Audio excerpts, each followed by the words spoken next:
Sensational Sherri you brought up as well, as did I. I spoke to another fella a couple of weeks ago, and I brought up Sherri's name, and he was called PCO, and Carl just went crazy, wild, get naked anywhere.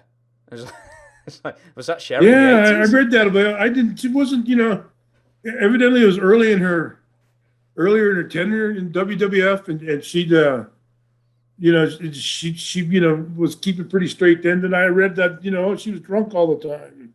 She was that, but she was, she seemed to be a real nice lady around, when she first, even after. But she was always, always straight up.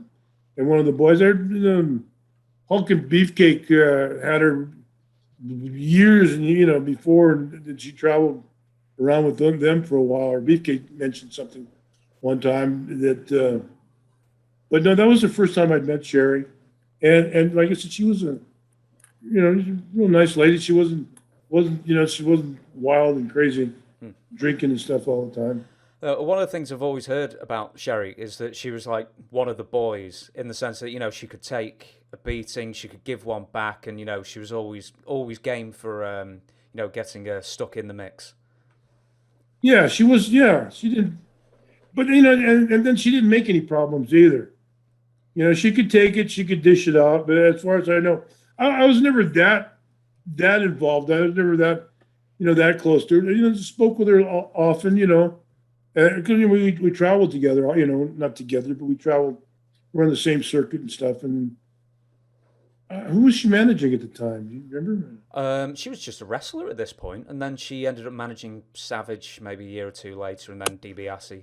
Oh, that's after Liz. Yeah, but she was a manager, kind of a working manager at the time. She was like by herself. She came in, I think, was she before Liz?